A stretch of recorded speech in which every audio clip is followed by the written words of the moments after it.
Apenas um destaque do versículo 14 do capítulo 2, que é o 2 e o 20 que tem as suas características peculiares, né?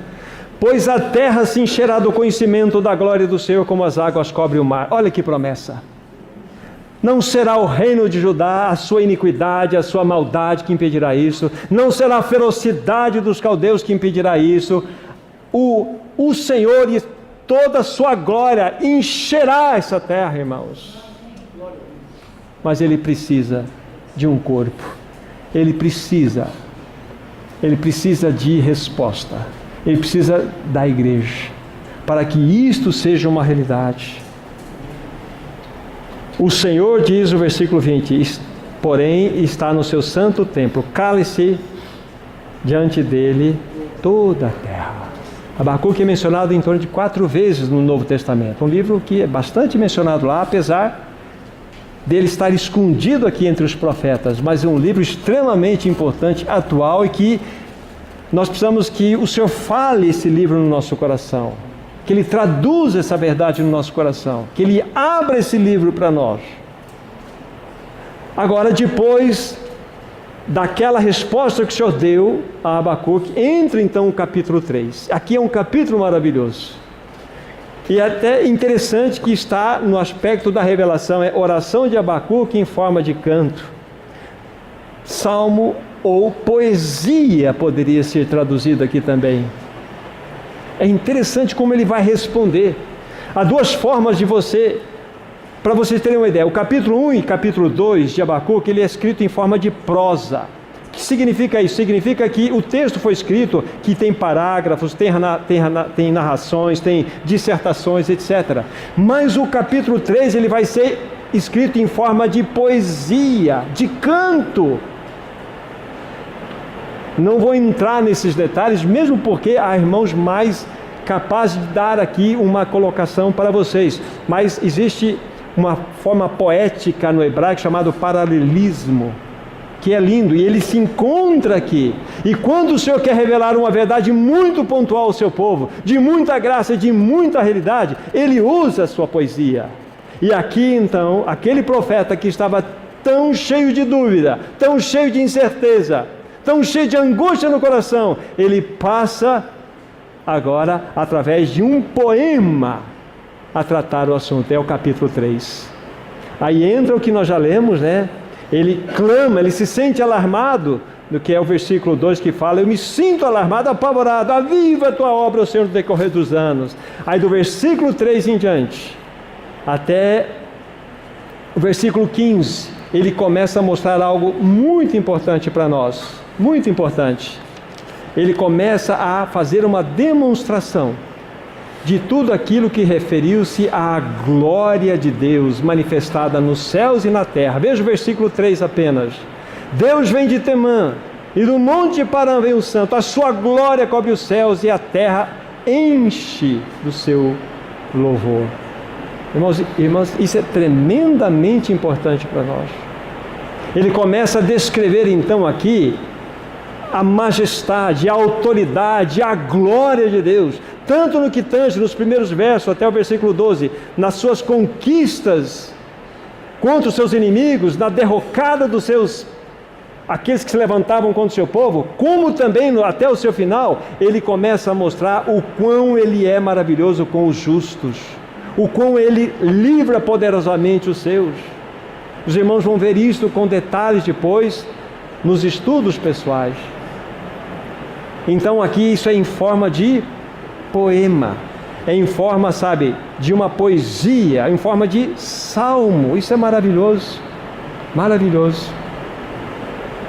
É por isso que, aí o versículo 16, apenas para fazer uma observação, quando Abacuque ouve isto, a respeito da majestosa glória de Deus, da sua autoridade, do seu poder, que foi demonstrado desde o Monte Sinai, desde o tempo dos juízes, desde a travessia do Mar Vermelho, desde o Jordão. Deus marchou triunfantemente com o seu povo. Quando ele teve isso em revelação e saberia que Deus iria julgar aquela nação, o versículo 16 diz assim: ouvi-o, ele ouviu aquilo, e o meu íntimo se comoveu à sua voz. Tremeram os meus lábios, entrou a podridão nos meus ossos, e os joelhos me vacilaram, pois em silêncio devo esperar o dia da angústia que virá contra o povo que nos acomete. Então, houve uma profunda revelação de que Deus iria manifestar o quê? A sua justiça. Ele não deixaria impune nem a sua nação e nem aquela nação que ele mesmo levantou para punir os seus. Porque Deus é um Deus justo. É por isso que no final do versículo 2 diz lá: na tua ira lembra-te da misericórdia. Ele é assim. Aí entra de modo especial os versículos 17 a 19. Entra de um modo especial. Então vejam onde encontrava-se Abacuque. Num território, num ambiente de angústia, de perturbação, de incerteza. Mas olha em que caminho ele é conduzido. E como ele vai terminar numa forma poética tão linda esse livro. Ainda que a figueira não floresça, nem haja fruto na vide, o produto da oliveira minta, e os campos não produzam mantimento, as ovelhas sejam arrebatadas do aprisco, e nos currais não haja gado. Todavia eu me alegro no Senhor, exulto no Deus da minha salvação. O Senhor Deus é a minha fortaleza, e faz os meus pés como os da corça, e me faz andar altaneiramente.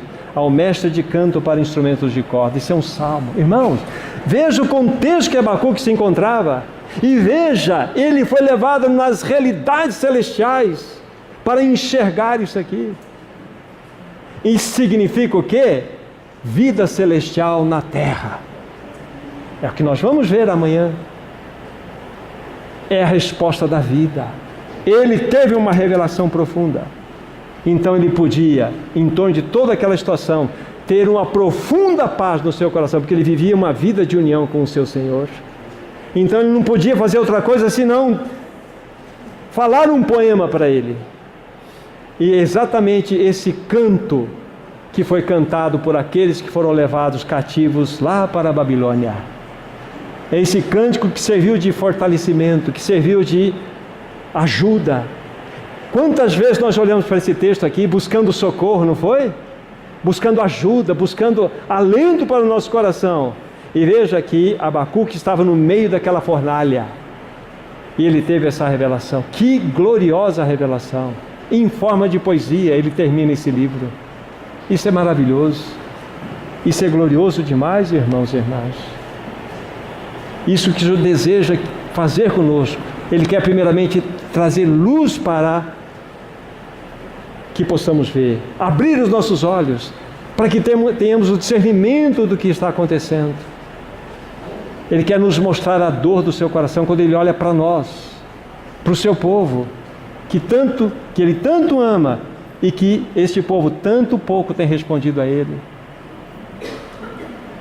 Ele deseja fazer de jovens que estão presentes aqui e outros lugares, jovens fortes, comprometidos, vivendo uma visão cristã, apesar de um mundo maligno estar dizendo totalmente o contrário.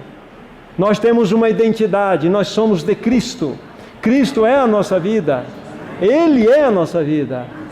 E em meio a todo esse desmonte da moralidade, desmonte da família, desmonte das leis justas, então nós podemos olhar, ainda que a figueira não floresça, que não haja fruto na vida, que o fruto da oliveira minta e os campos não produzam mantimento, as ovelhas vão ser arrebatadas do aprisco e nos currais não haja gado. Todavia, nós vamos nos alegrar no Senhor e exultar no Deus da nossa salvação. Oh, irmãos e irmãs, é impressionante, apenas alguns detalhes a mais. É interessante as figuras que ele usa aqui. Tanto a figueira, a oliveira, a videira são símbolos de Israel. Símbolos de Israel. Eles não tinham mais nada a oferecer de bom para o Senhor. Nada. Aí na sequência vai falar que não haja mais ovelhas, não haja mais gado.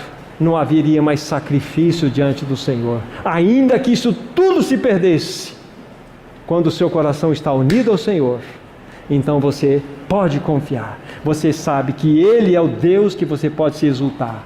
ainda que andemos pelos vales sombrios, não vamos temer a morte, porque Ele está conosco, irmãos e irmãs.